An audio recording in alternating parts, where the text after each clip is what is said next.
नमस्कार, छत्तीसगढ़ के खास बुलेटिन में आप सबका स्वागत है। मैं हूं पल्लवी जम्वाल। तो आइए नजर डालते हैं आज की कुछ खास खबरों पर। मुख्य वन संरक्षण सरगुजा के निर्देश पर उदयपुर वन परिक्षेत्र के वन कर्मियों ने द्वारा वन अपराधियों की धरपकड़ एवं अवैध वनोपज परिवहन की जब्ती की कार्यवाही जारी है। वन विभाग की टीम ने लकड़ी तस्करी में शामिल एक पिकअप समेत 48 नग चिराग व सिल्ली जब्त की है।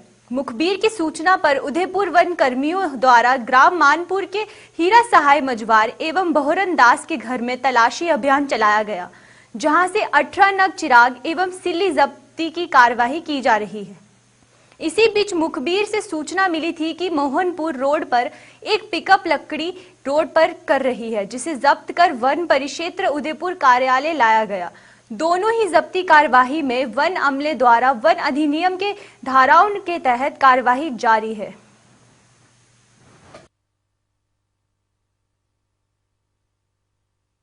मुखबिर की सूचना पर ग्राम मानपुर में हीरा साय मजवार एवं बहोरन दास पनिका के घर तलाशी अभियान चलाकर लकड़ी जब्ती की कार्रवाई की जा रही थी। इसी दौरान मुखबिर से फिर सूचना मिली कि नीला त्रिपाल से बंधे सफ़ेद रंग की पिकअप में लकड़ी लोड कर ले जाया जा रहा है। एक टीम को पिकअप के पीछे रवाना किया गया। सूचना के आधार पर टीम लखनपुर वन परिक्षेत्र के ग्राम बंधा तक पहुंच गई, परंतु पिकअप का पता नहीं चल रहा था। उदयपुर वापसी के दौरान मोहनपुर में नीला त्रिपाल ढका हुआ पिकअप खड़ी होने की जानकारी मिली। वन अमला द्वारा तलाशी लेने पर पिकअप में 1 घन मीटर 30 नग साल चिरान बरामद हुआ। पिकअप एवं मानपुर में जब्त लकड़ी को वन परिक्षेत्र कार्यालय लाया गया। वन अधिनियम की धाराओं के तहत कार्रवाई जारी है। ये बताइए, 1 लाख रुपए। एक तरफ सरकार जहां सभी को शुद्ध जल मुहैया करवाने का संकल्प कर रही है, वहीं अभी भी आजादी के 73 वर्ष बीत जाने के बाद भी कुछ गांव ऐसे हैं जहां शुद्ध पानी की कोई व्यवस्था नहीं की गई है। दक्षिण बस्तर का जिला दंतेवाड़ा, जहां के कई गांव अभी भी पीने के पानी की समस्या से जूझ रहे हैं। आलम यह है कि कई गांव व कस्बों के आदिवासी परिवार के लोग आज भी गड्ढे व झरिया का पानी पीने के लिए मजबूर है। जिला दंतेवाड़ा के ब्लॉक कुहाकोड़ा के गड़ीमीरी गांव के आदिवासी के लोग अभी भी शासन द्वारा मिलने वाले मूलभूत सुविधाओं से छूते हैं। नक्सल प्रभावित इस इलाके के ग्रामीणों का कहना है कि इस समस्या के समाधान के लिए प्रशासन द्वारा कोई उचित कदम अब तक नहीं उठाया गया है। यहां तक गांव में जाने का मार्ग भी अति झज्जर है। इस मामले में वरिष्ठ अधिकारी जीपी नेताम ने कहा, कल ही निरीक्षण कर जल्दी गांव के स्वच्छ पानी की व्यवस्था चालू करवाएंगे। लोग को क्या पानी परेशान है सर, पानी परेशान है। या मेरा को जरूर तो रोड में चाहिए नहीं है, ऐसे जाने के लिए कहीं जाने के लिए पानी पीने के लिए दूसरा गांव से पानी पीता है गदाफाल से। ये आप लोग जैसे पानी ला रहे हैं, है कहाँ का पानी है? ये गदाफाल का है। गदापाल का है जी। कितना दूर है यहाँ से? यहाँ से 1 किलोमीटर होगा था। और क्या आप लोग के गांव में पानी नहीं है? नहीं है सर। बोरिंग तो वहाँ दिख रहा है। बोरिंग देख रहा है, वो गंदा पानी निकालता है। गंदा पानी, तो ये वाला पानी भी तो गंदा है कैसे? ये गंदा होगा तो फिर छुआ का पानी आगे बाप माँ बाप बैठा है, उसीलिए तो गंदा पानी पी रहा था। अभी पानी जरूर मेरे को देना है सर। अच्छा, यहाँ महासमुंद पुलिस को फिर एक बड़ी कामयाबी हाथ लगी है। शराब तस्कर मामले में पुलिस ने 7 आरोपी और उनके कब्जे में 75 पेटी अवैध शराब जब्त की है। पुलिस ने बताया कि इस शराब की कीमत लगभग 5 लाख रुपए है। साथ ही पुलिस ने यह भी बताया कि यह शराब महाराष्ट्र के महासमुंद से लाई जा रही थी। पुलिस ने मुखबिर की सूचना पर यह कार्रवाई की है।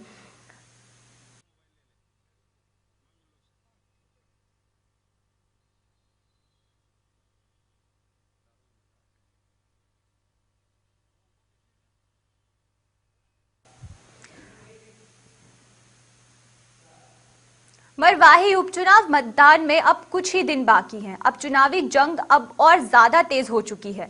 छत्तीसगढ़ के मुख्यमंत्री भूपेश बघेल आज से 3 दिवसीय मरवाही दौरे में। मुख्यमंत्री बघेल ने आज गुरुवार को पूर्व मुख्यमंत्री स्वर्गीय अजीत जोगी के पैतृक गांव जोगीसार में आम सभा की, जहां उनके साथ मंच पर गृह मंत्री ताम्रध्वज साहू, पीसीसी चीफ मोहन मरकम, प्रभारी मंत्री जयसिंह अग्रवाल सहित कई सांसद, मंत्री एवं अन्य नेता साथ रहे। वहीं मुख्यमंत्री ने मरवाही उपचुनाव रिकॉर्ड मतों से जीतने का दावा भी किया।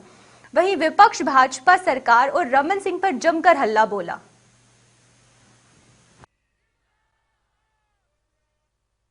करेंगे ऐसा विश्वास है, जो जनता का आशीर्वाद और कार्यकर्ताओं के जो हौसले हैं, उनकी मेहनत है, उसके बदौलत ये जीत मिलेगी। भाजपा कह रही है कि सरकार डरी हुई है, इसलिए इतने विधायक और मुख्यमंत्री का 3 दिवसीय दौरा है।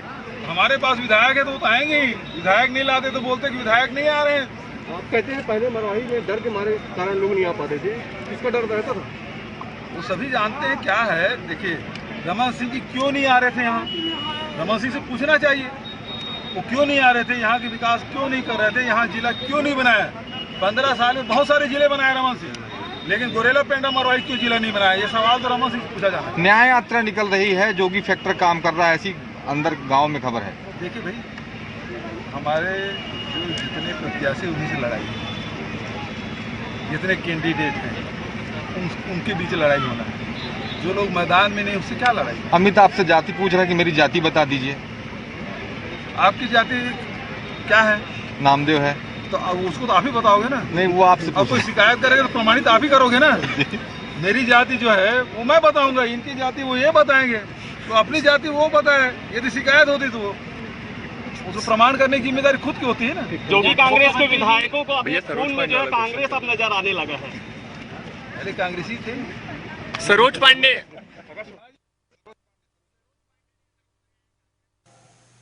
मरवाही उपचुनाव को लेकर स्वास्थ्य मंत्री टीएस सिंहदेव एक दिन के चुनावी दौरे में मरवाही पहुंचे, जहां उन्होंने मरवाही विधानसभा के लालपुर, सिवनी और कोटमी गांव में चुनावी सभा की, जहां पर उनके साथ राज्यसभा सांसद फूलो देवी नेताम, युवा कांग्रेस प्रदेश अध्यक्ष पूर्णचंद पाड़ी, विधायक बृहस्पति सिंह के सहित अन्य विधायक एवं नेता मौजूद रहे। वहीं जनसभा को संबोधित करते हुए कांग्रेस प्रत्याशी डॉक्टर के ध्रुवों ने पक्ष में वोट देने की अपील करते हुए कहा कि जिस तरह मुख्यमंत्री ने गोरेला पेंड्रा मरवाही को जिला बनकर मुख्य धारा में लाया है, उसी तेजी से विकास को गति देने के लिए कांग्रेस के समर्थन में अपना वोट दे।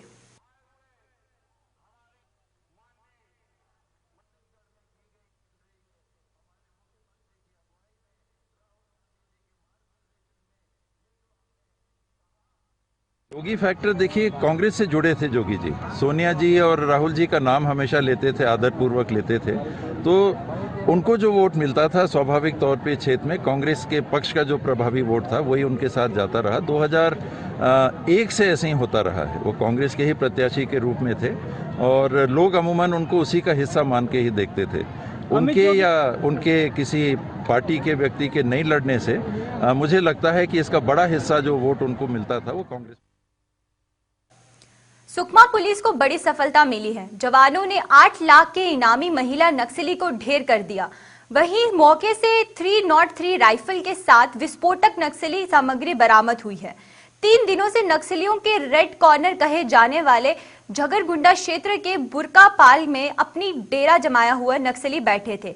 इस बीच एसपी ने नक्सलियों के खिलाफ ऑपरेशन लॉन्च किया, जिसमें 1000 जवान शामिल थे।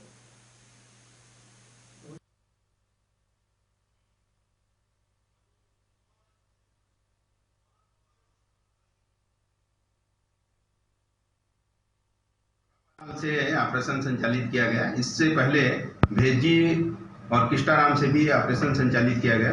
ज्वाइंट यानी कि ऑपरेशन था। इसमें कोबरा, सीआरपीएफ, डीआरजी, एसटीएफ के बल सभी शामिल थे और लगभग 5 दिन 10 दिन के ब्रीफिंग के बाद फोर्स को मिनपा एरिया में भेजा गया था, जिसमें 2 रात हाल्ट करने के बाद कल यानी कि सुबह 28 तारीख को सुबह यानी 10 साढ़े 10 बजे पुलिस और नक्सलियों के बीच में मुठभेड़ हुआ था, जिसमें एक महिला नक्सली की शव बरामद किया गया है।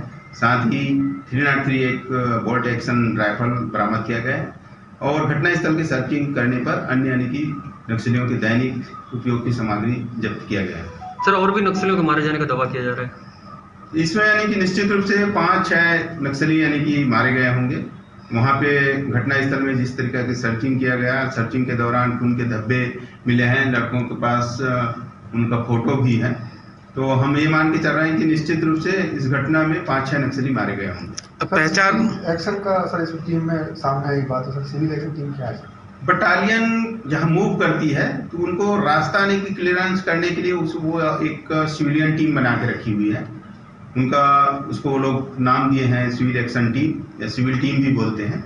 इसमें यानी कि जो बटालियन के आगे जो चलती है 10-15 की सिविल टीम होती है, जिसमें बोल्ट एक्शन से ले करके ऑटोमेटिक वेपन्स भी सदस्यों को उनके द्वारा दिया गया है, जो रास्ता क्लियर करते हुए आगे बढ़ती है। यहाँ क्षेत्र में पुलिस की जो गतिविधि है उसको निगाह रखती है। मारे गए नक्सली, महिला नक्सली की शिनाख्त हो गया है। वो पुंजे दुड़ोल गांव की रहने वाली है। उसका नाम कवासी देवी के रूप में की गई है। और हमने ऑपरेशन के दौरान दूसरे दिन मिनपा की सर्चिंग करने के दौरान जो हमारे 17-18 जवान जो शहीद हुए थे 21 फरवरी वाले घटना में, उसमें एक आरोपी को भी पकड़ने में पुलिस को सफलता मिली। सूरजपुर में आज जनजाति सुरक्षा मंच के बैनर तले आदिवासी समाज ने राष्ट्रपति के नाम कलेक्टर कार्यालय में ज्ञापन सौंपा। दरअसल जनजाति सुरक्षा मंच के पदाधिकारियों का कहना है कि जनजाति समुदाय के लोग जो धर्म धारण कर रहे दूसरे समाज में चले गए हैं और जो जनजाति समुदाय में शामिल होते हैं, ऐसे लोगों को जनजाति वर्ग के तहत मिलने वाली शासन के लाभ से वंचित किया जाए, जिससे जनजाति वर्ग के अधिकारियों का हनन ना हो सके। साथ ही कहा कि आज के समय में जो लोग धर्मांतरण कर दूसरे समुदाय में भी चले गए हैं, लेकिन उन्हें जनजाति वर्ग के लाभ दिए जा रहा है, जिससे पूरे जनजाति वर्ग विरोध करता है। इसलिए ऐसे लोगों को शासन से मिलने वाले लाभ से वंचित किया जाए। जो हम लोगों ने ज्ञापन सौंपा है, यह जनजाति सुरक्षा मंच के नाम पे प्रधानमंत्री और राष्ट्रपति जी के नाम पे ज्ञापन सौंपा है, जो आज आदिवासियों को जो धर्मांतरण करके गैर समाज में आदिवासियों का जो शासन के द्वारा जो दिया जाता है लाभ, उसका गैर लोगों के द्वारा उठाया जा रहा है। और हम चाहते हैं कि जो धर्मांतरित हो गए हैं उनको आदिवासियों के जो शासन द्वारा हमें सुविधा प्राप्त है उससे उनको वंचित किया जाए। यही हमारा आज का मुख्य ज्ञापन देने का मकसद था, ताकि धर्मांतरण को रोका जा सके। धर्मांतरण करा करके आज हमारे समाज का जो शोषण हो रहा है, इसके विरुद्ध में जो है ना, इस चीज़ को अपने को समाप्त करना है। जो धर्मांतरण हो चुके हैं उनको आदिवासियों की सूची से बाहर किया जाए। अब तक के बुलेटिन में फिलहाल इतना ही। मुझे दीजिए